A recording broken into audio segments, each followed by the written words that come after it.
तेजस्विनावधीतमस्तु मा विद्विषावहै। ॐ शान्ति शान्ति शान्तिः।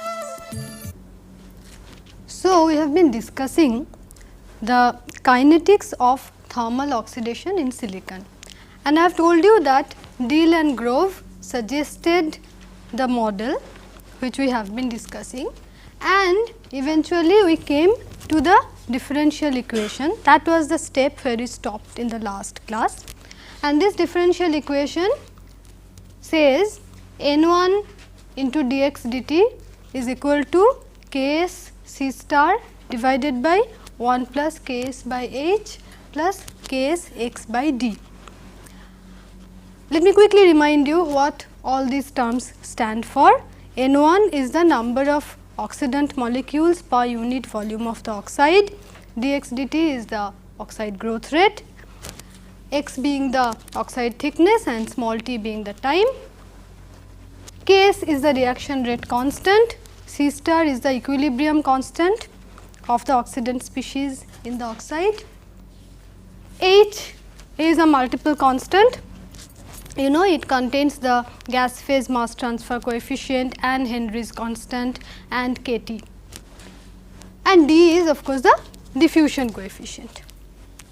So, this is the differential equation, and now we must solve this differential equation in order to obtain the oxide growth rate characteristics, that is how does the oxide thickness increase with time. Okay, it stands to reason that if you carry out oxidation for a longer time, the oxide thickness will increase, but how exactly does it increase?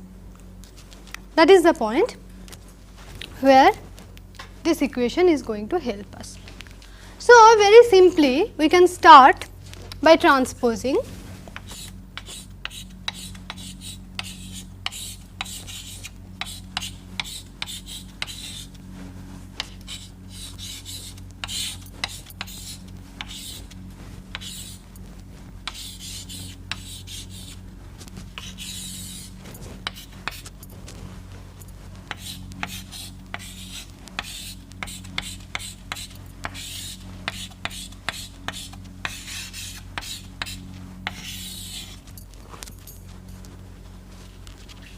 by transposing and integrating, this is what we get.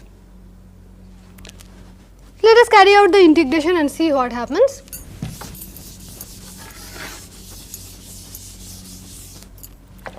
Or I could say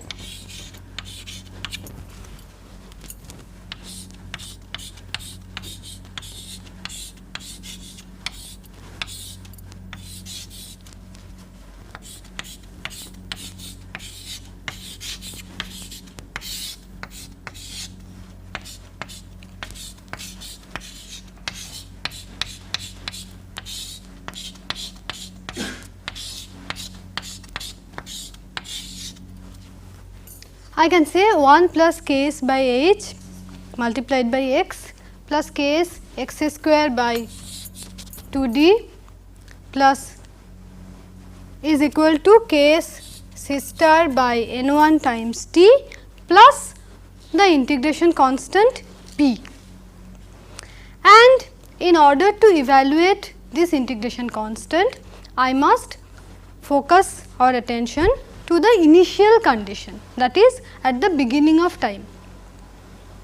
In a general case, I can say that when the oxidation started, let us assume that the silicon already had an initial oxide thickness present on it. That is the most general case, right?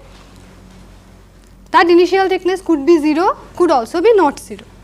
So, in order to maintain generality, let us say that when we started the oxidation, the initial oxide present on silicon, let us call it x suffix I, that is initial oxide thickness. So, if that is so, then I can say that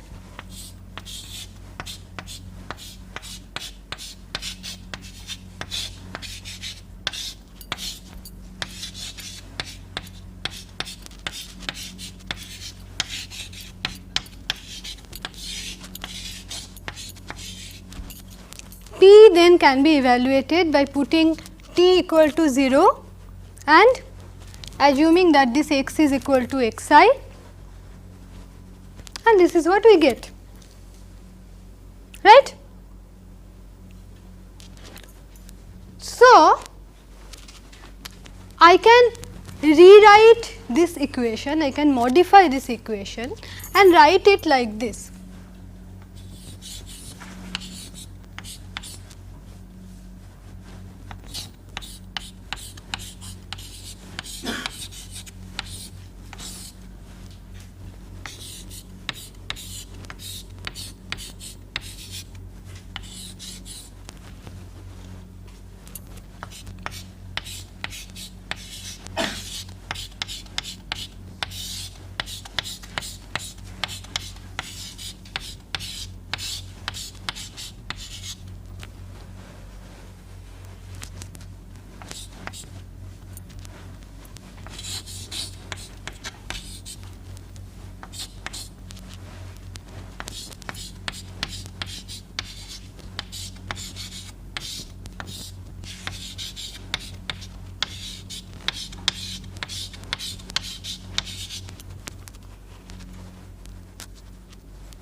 I have simply divided both sides, both left hand and right hand side by 2d by ks.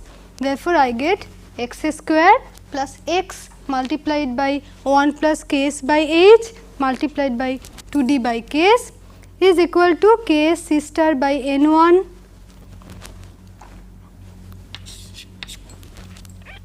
into 2d by ks into t. And instead of writing p, I have written it in terms of xi. So, I get plus xi square plus 1 plus ks by h into xi into 2d by ks. Agreed? So, since this looks too confusing, let me give it simple nomenclature and let us write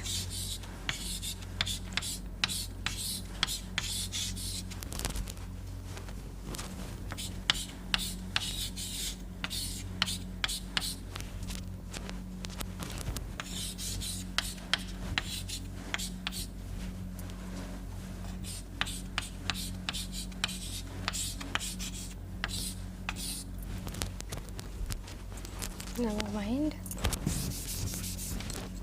T plus xi square plus 1 plus ks by h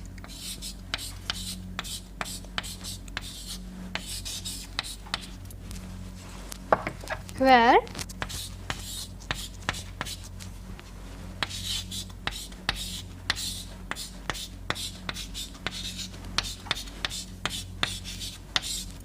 A can be written, if you just compare this equation with the equation I have written on the right side, you can see that A is actually nothing but 2d into 1 upon ks plus 1 upon h. B is nothing but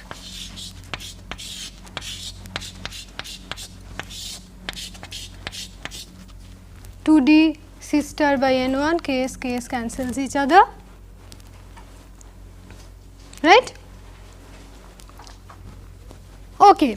I would like to further simplify this equation.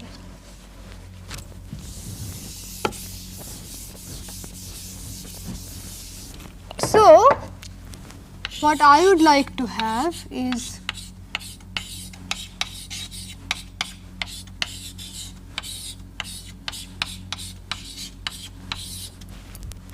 where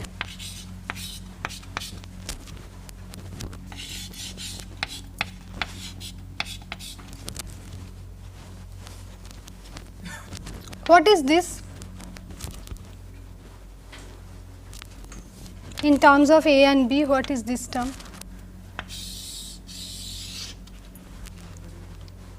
This is nothing but A.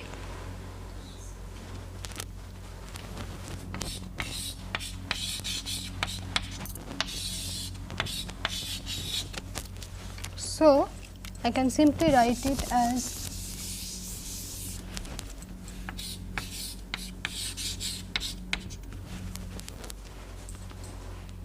and therefore, I can further modify it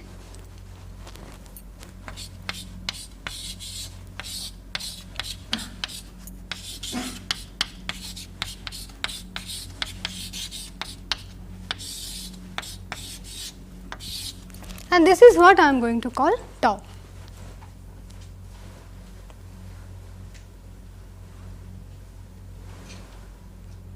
So, this is my final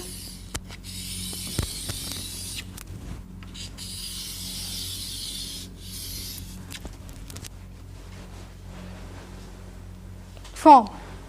X square plus Ax is equal to B into T plus tau, where A is 2D into 1 upon Ks plus 1 upon H, B is 2D sister by N1 and tau is xi square plus Axi divided by B.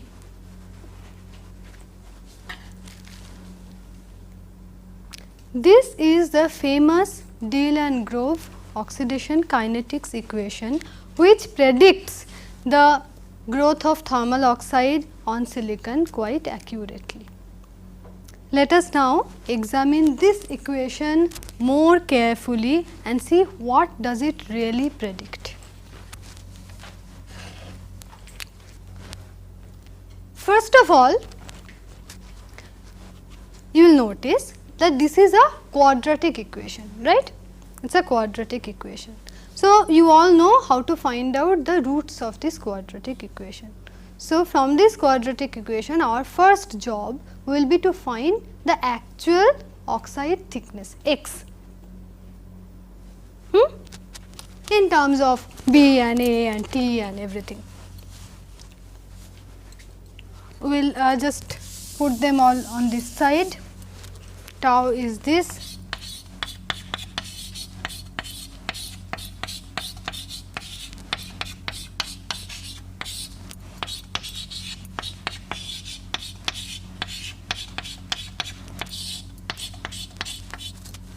Let us not disturb this part.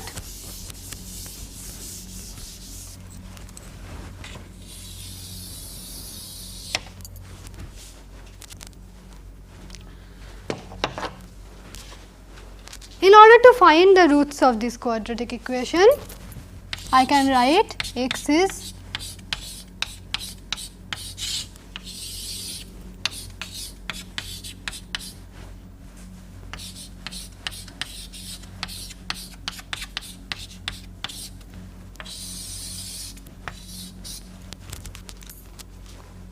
I am taking only one root because the other root would give me a negative oxide thickness, which is practically impossible, right.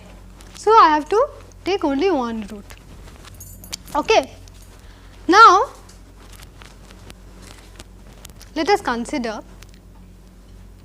two limiting cases.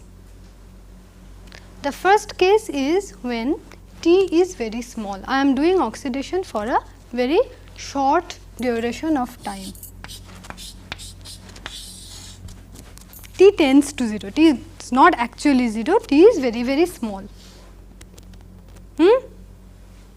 What is the significance of this word that T is very small? All I am trying to say is, if I write x as minus A plus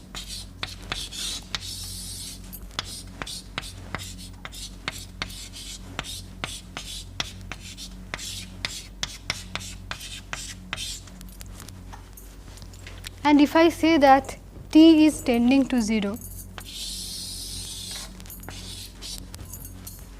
then the significance is that under the square root, the second term is much smaller than the first term, that is 1.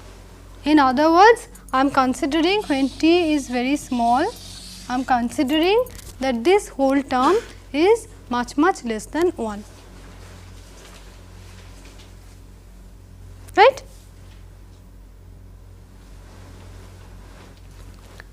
So, in that case, I can approximate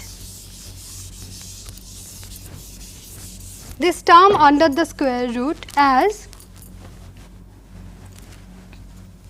this becomes like 1 plus epsilon to the power half, which can be approximated as 1 plus half epsilon, right. So, then I can write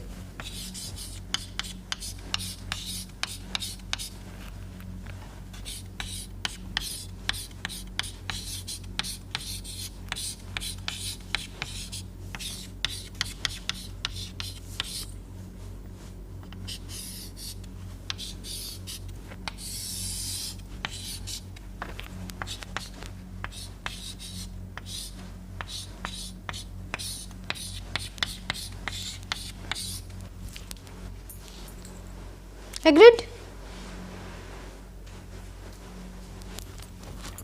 This gets cancelled out. So, what I have is simply b by a into t plus tau.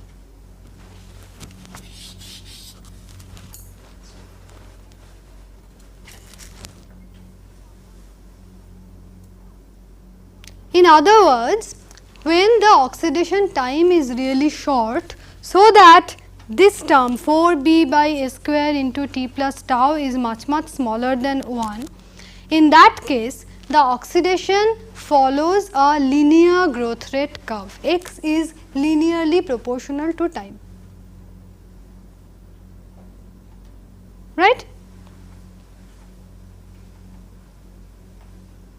That is one end of the spectrum, one limiting case, that is when t is very small. Let us look at the other end of the spectrum.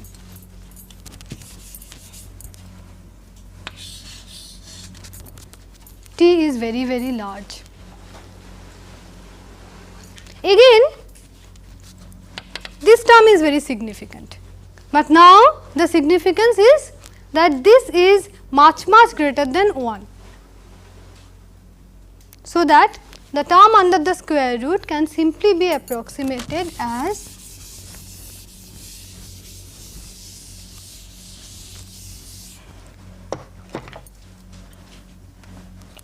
I can simply take this one out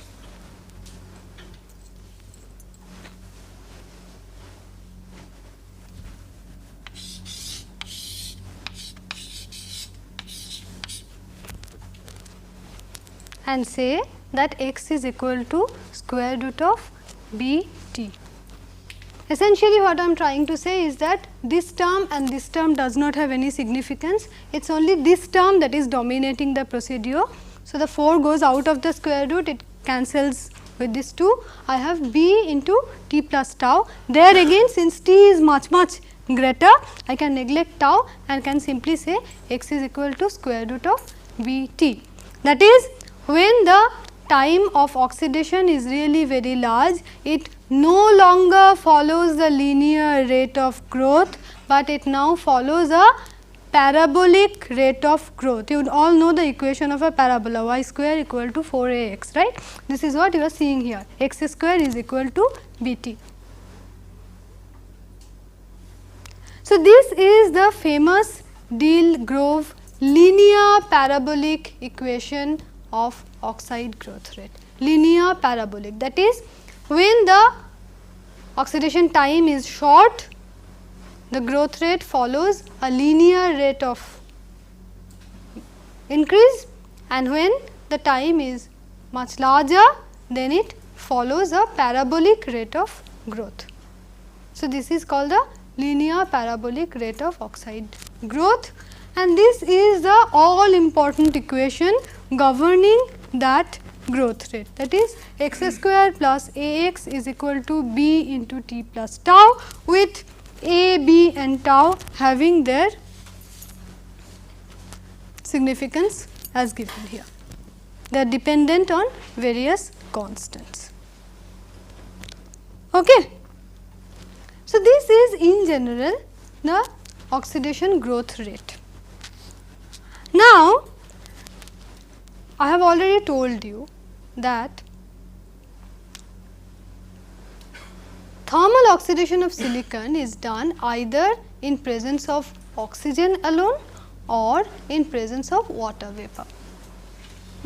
When it is done only in presence of oxygen, we call it dry oxidation. When it is done in presence of water vapor, we call it wet oxidation. So, dry and wet, there are two types of oxidation.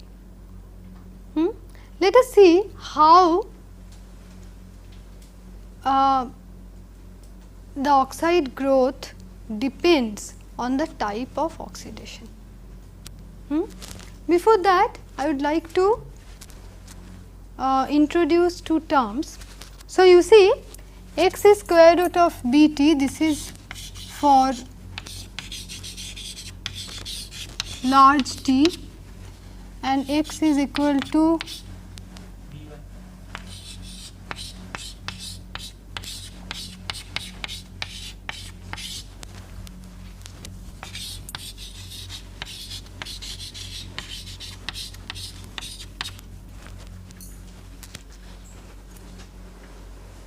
for small t.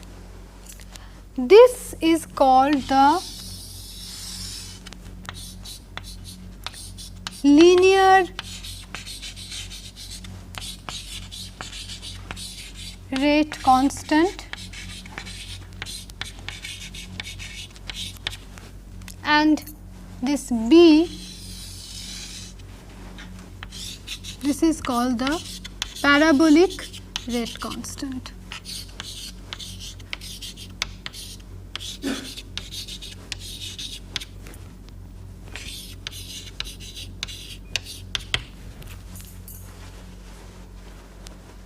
So, for any oxidation process, we have two rate constants associated with this. One is called the linear rate constant B by A, the other is B, that is the parabolic rate constant.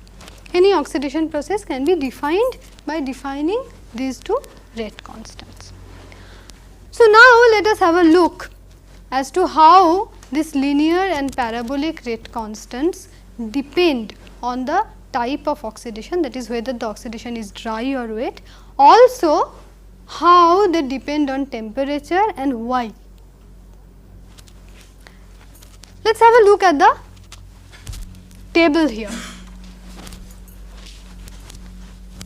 Concentrate only on one temperature first, let us say 920 degree centigrade.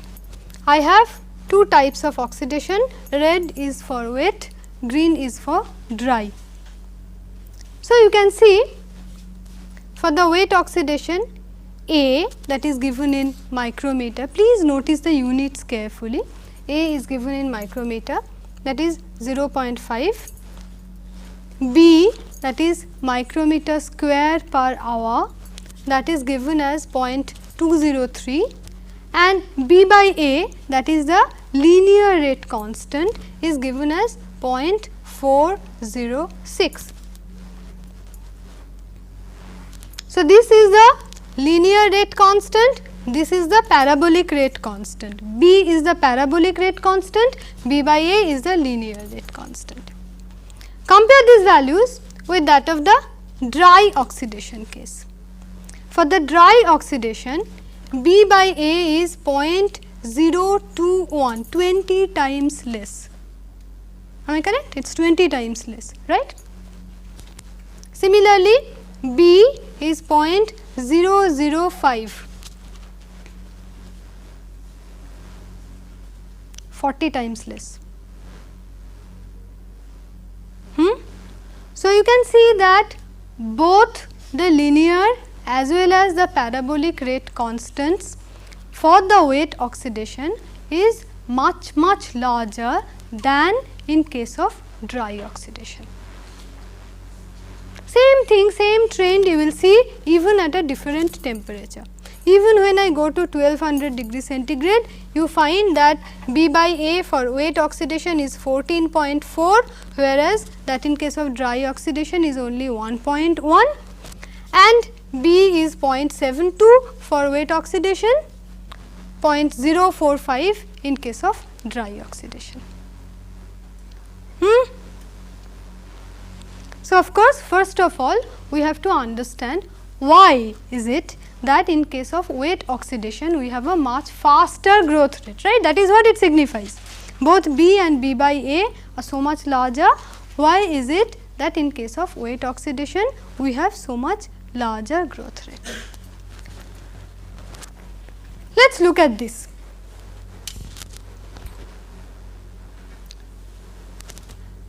The fact that both B and B by A in case of wet oxidation is so much larger, the key factor in it is because of B.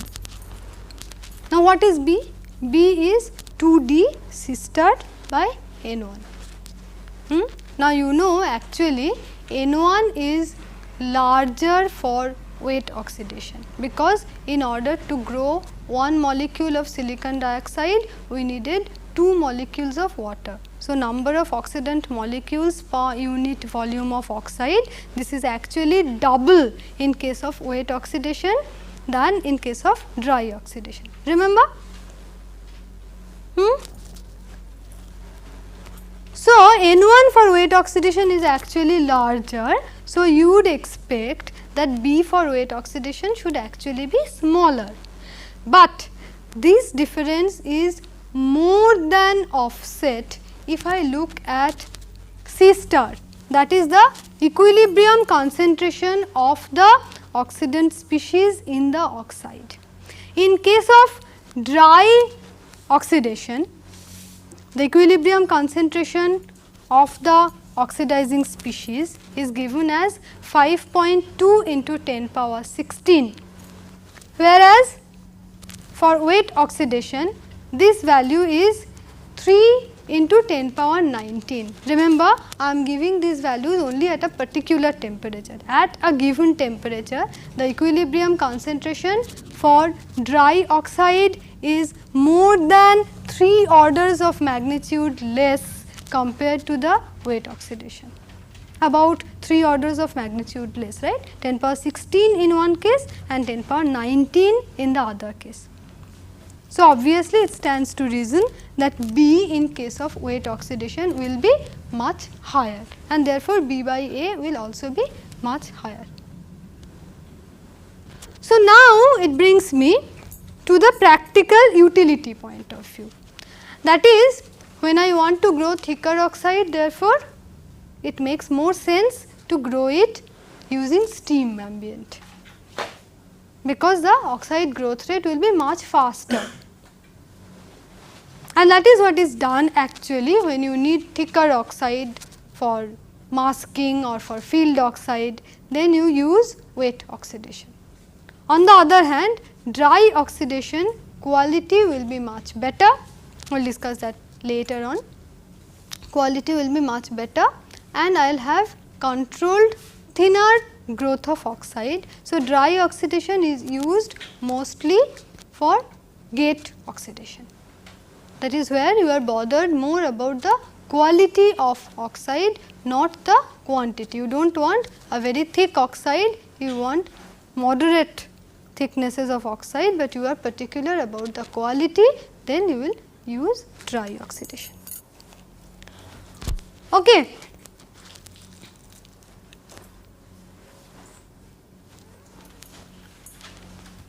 There are certain other interesting points associated with this rate constants, that is B and B by A. From this table you have seen the values of B at 2 particular temperatures, and see that B actually increases with an increase in temperature, right. At 920 degrees centigrade you have seen that B was 0.203 for wet oxidation, and at 1200 degrees centigrade it has increased to 0.72. this is an increase which can be explained by this diffusion coefficient d. D is the diffusion coefficient which increases exponentially with temperature. That is to say,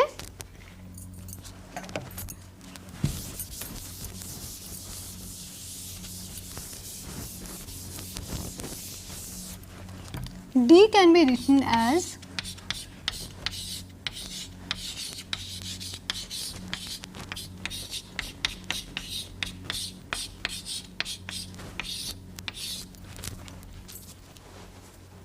d0 exponential minus Ea by kT, where this E suffix A is called the activation energy, T is the temperature.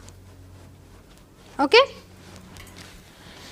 And the value of this Ea is actually 1.24 electron volt and 0.7 electron volt. This is for dry oxidation, this is for wet oxidation, and the interesting thing is it sort of matches with the diffusivity of oxygen and of water vapor through silicon dioxide, signifying that this process is actually governed by diffusion. The activation energy matches with the diffusivity. This is a further proof to Dillon-Grove's model.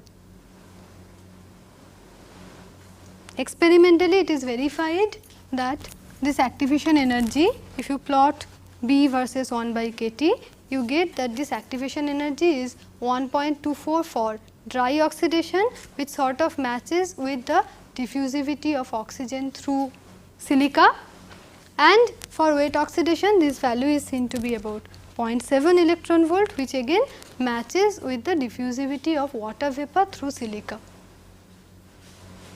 So, this is an experimental verification, an indirect experimental verification of Dillon-Grove's model. So, B increases with temperature primarily because of this. Okay. Let us look at the linear rate constant B by A.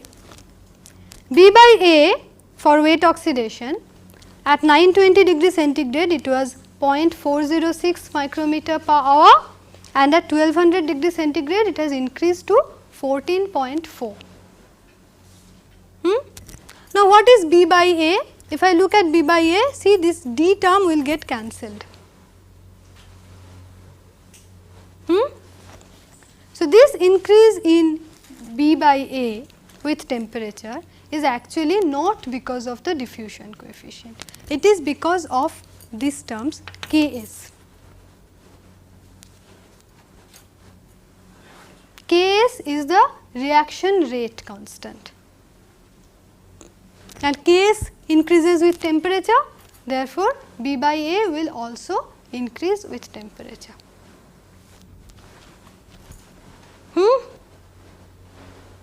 So, the properties of both the parabolic rate constant and the linear rate constant can be easily explained, you see. But there is one very funny problem. What happens to A? If you notice, A actually decreases with temperature. In this particular example that I have taken, A actually decreases with temperature. At 920 degree centigrade, A was 0.5, and at 1200 degree centigrade, it has decreased to 0.05. Why should it be so? That is because A has D in the numerator and Ks in the denominator. Both of them are increasing with temperature. So, what actually happens to A depends on which one is dominating, D or Ks.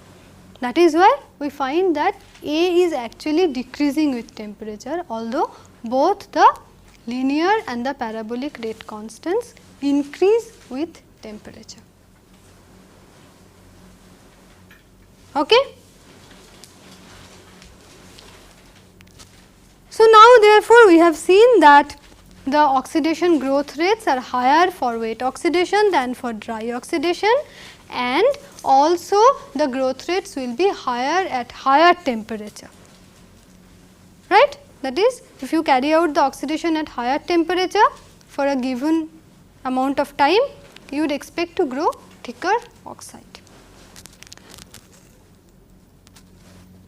This is something I have tried to depict pictorially.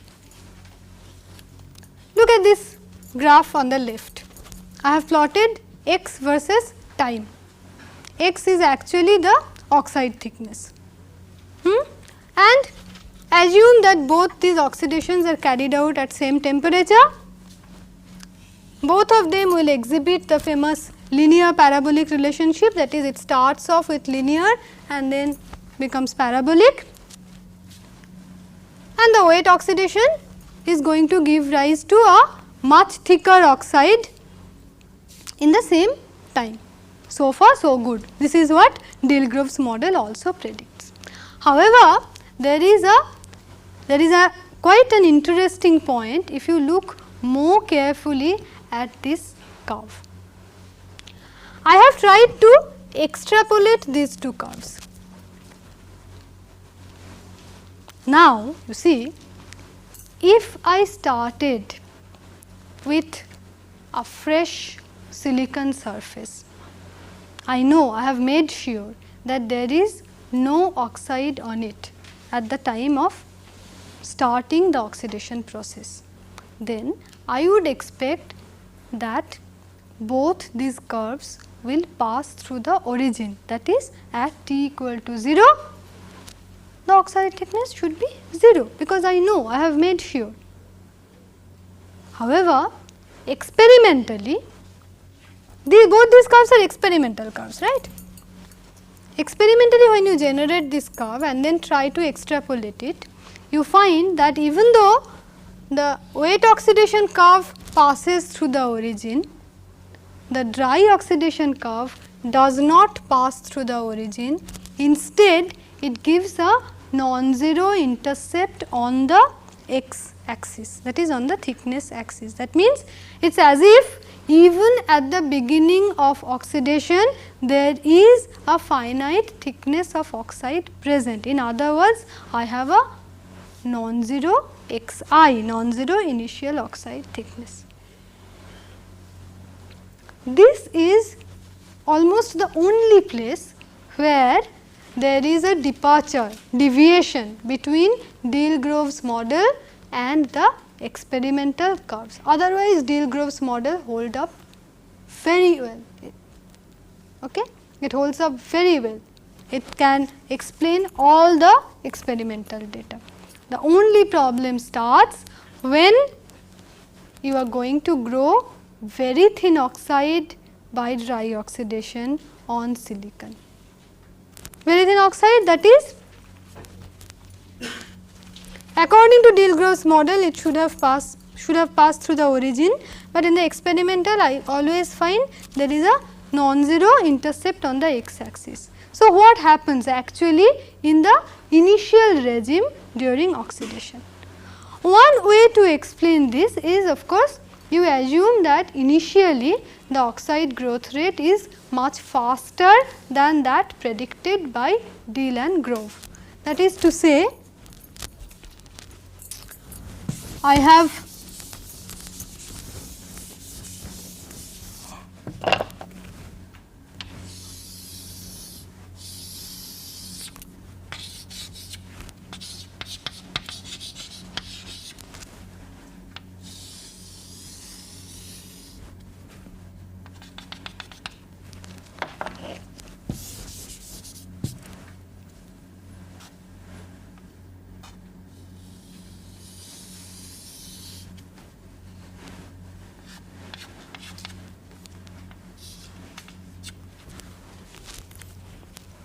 which actually means that the initial rate of growth was much faster and then it has caught up with the model predicted by Dil and Grove. So, this portion is not explained by the Deal-Grove model. That initial region of faster oxide growth is not adequately explained by Deal and Grove's model. That is why very thin oxidation on silicon is still quite a challenge. And you know the importance of this thin oxidation is increasing, because now we are talking about gate oxides with less than 100 angstrom thickness, 40 angstroms. Intel is now making gate oxides with 40 angstrom thickness. This is because this intercept is about 270 angstrom. So, anything less than 270 angstrom is difficult to explain by Deal-Grove's model. Whenever you are going to an oxide thickness less than this value, it cannot be adequately explained by Deal-Grove's model. It is more difficult to predict. So, now when we are going to gate oxide thicknesses of less than 100 angstrom, this thin oxide growth is coming under more and more scrutiny. A lot of research is being carried out in this region to explain how this thin oxide growth rate is taking place. Okay. So, this is one interesting point. Notice that for wet oxidation I do not have anything like this. For wet oxidation it passes straight through the origin. Only for dry oxidation I have this problem, shows a non-zero intercept of about 270 angstrom. The other interesting point to note is, look at any two black curves or any two red curves. The black curve here, this is for T1, a temperature T1, and this dotted curve is for a temperature T2. T1 is greater than T2. So, obviously, the growth rate is higher for the higher temperature. This is what we have seen from the table also just now, that both the linear growth rate as well as the parabolic growth rate is going to increase, and therefore, at higher temperature the oxidation will grow oxide will grow faster. But now I have added another twist to this, that is I have plotted the curves both for 111 and 100 oriented crystal. And you see that the 111 oriented crystal shows a higher rate of oxide growth than the 100 oriented crystal. This is true for T1 as well as for T2.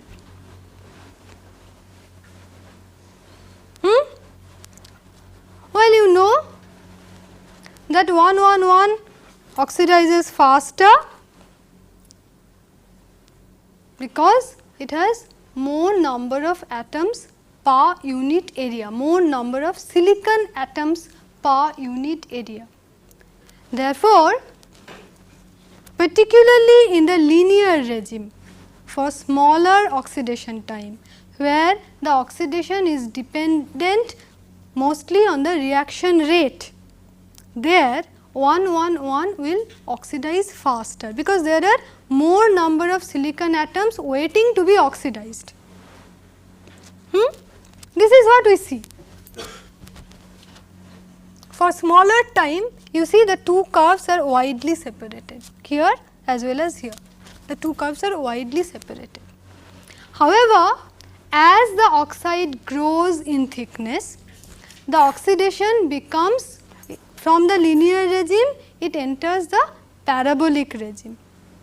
And then the advantage of this having this larger number of silicon atoms is somewhat lost, because then the oxidation is dependent more on the diffusion of the oxidizing species, because already a thick enough oxide is grown.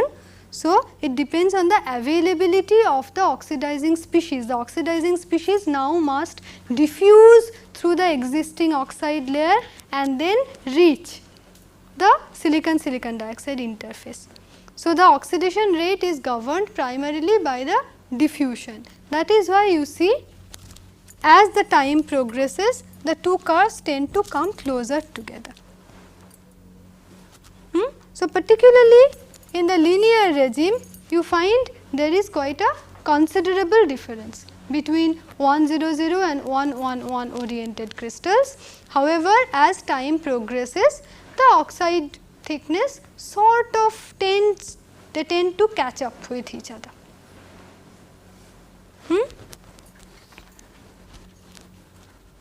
I will just mention one more interesting point.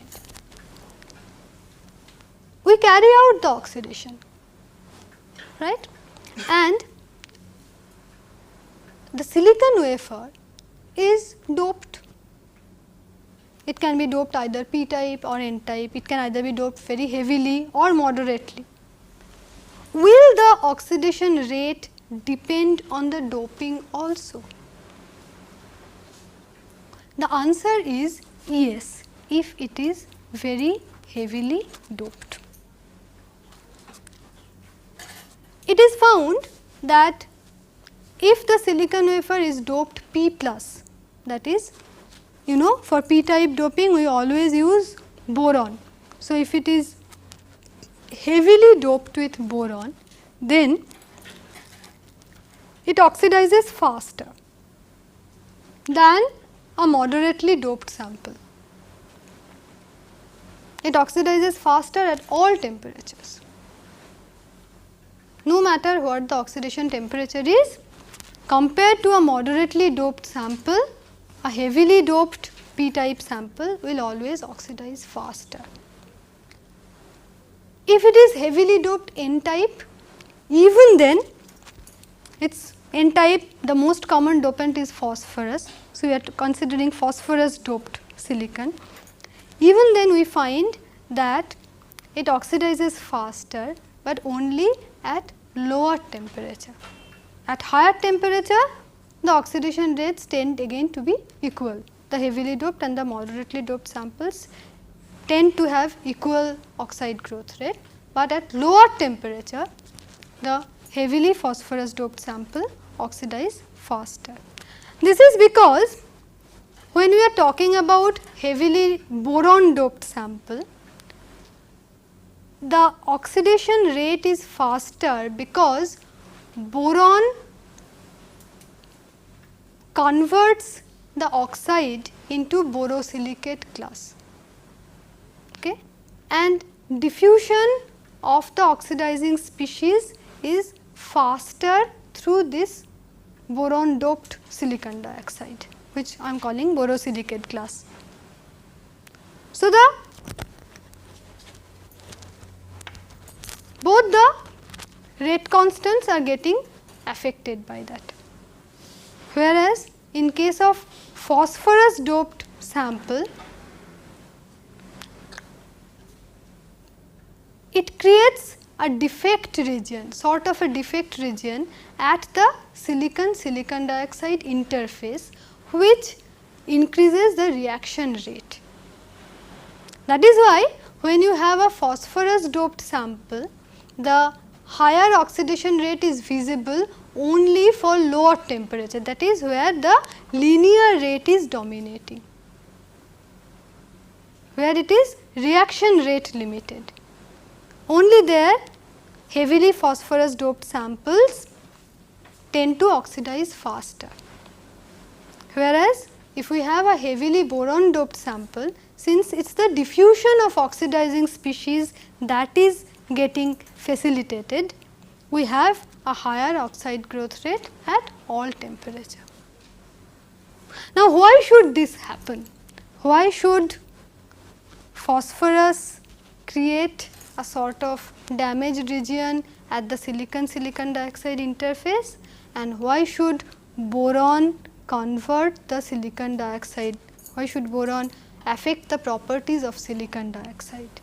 These are some things we will discuss in the next class. That is, in other words, we are going to discuss in the next class when the silicon is doped p type or n type, what happens to the impurity when it is getting oxidized. Do I have impurities in equal proportion in silicon and silicon dioxide, or does it come preferentially into the silicon dioxide, or does it go back preferentially in silicon?